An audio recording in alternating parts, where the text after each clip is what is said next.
देखिए, चुनाव के परिणाम आशा के अनुरूप नहीं रहे हिमाचल प्रदेश में, इसमें दो राय नहीं। हमने इस बात को लेकर के ये भी देखा है कि अंतर बहुत ज़्यादा नहीं है, मामूली से अंतर से सारी चीज़ें हुई हैं। जैसे मंडी पार्लियामेंट की अगर हम बात करें तो आज तक का इतिहास का सबसे कम मार्जिन है ये, सबसे कम मार्जिन मंडी का 7,000 का लगभग का ये आंकड़ा रहा है। बहुत सारी चीज़ें इसमें अब ध्यान में आ रही हैं, कहाँ कमी रही है, लेकिन अभी हम जल्दबाजी में भी नहीं, हम समीक्षा करेंगे और इस चुनाव के जो परिणाम जो हमारे सामने आए हैं तो उनको रिव्यू करने के बाद जो फीडबैक आएगा उसके अनुसार आने वाले समय में हम योजना बनाएंगे पार्टी और सरकार की ओर से, और हम पूरे ताकत के साथ लगेंगे। 2022 के लिए अभी वक्त है, और ये चुनाव हारना जीतना सभी दलों में सरकार के रहते होता रहता है, पहले भी हुए, ऐसा नहीं है कि पहली बार ही हुआ है, ऐसे दौर पहले भी देखने को मिले हैं।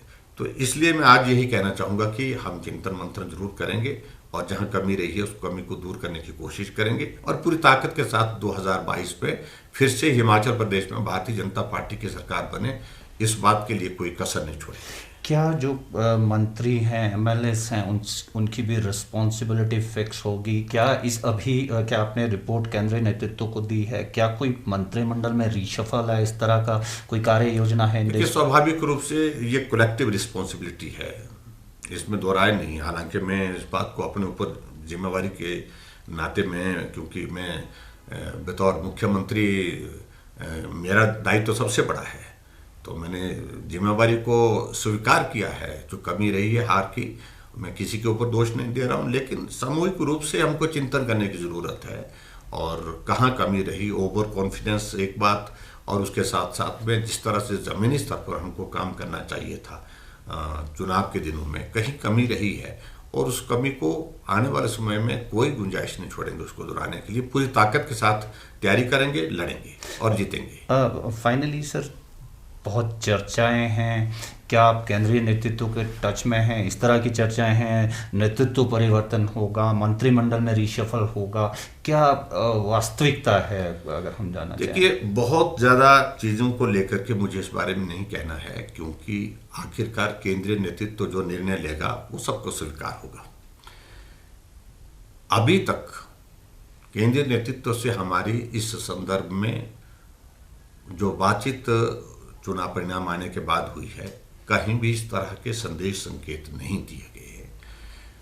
लेकिन उसके बावजूद रिपोर्ट देंगे और चर्चा करेंगे, और कुछ अरसे के बाद जब हमारी समीक्षा होगी उसके बाद पार्टी अपना अगला कोर्स तय करेगी।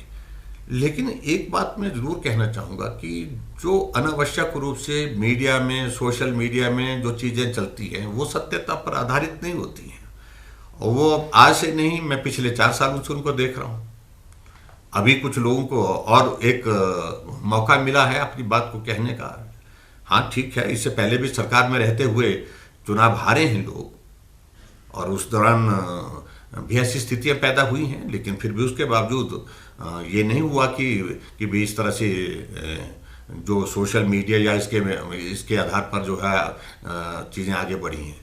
पार्टी अपना निर्णय अपने आप लेगी, जो भी निर्णय लेगी, लेकिन इतना जरूर है कुछ चीज़ों को लेकर के हमको सख्ती के साथ काम करना होगा, और उसमें सरकार के स्तर पर और संगठन के स्तर पर अनुशासनहीनता, ये सारी चीज़ें नहीं होंगी बर्दाश्त आने वाले समय के लिए, और पार्टी संगठित हो, मजबूत हो, और हम सत्ता को हासिल करने के लिए जो 2022 का जो रिपीट मिशन रिपीट जो रखा है उसमें हम सफल होंगे, मुझे पूरा भरोसा है।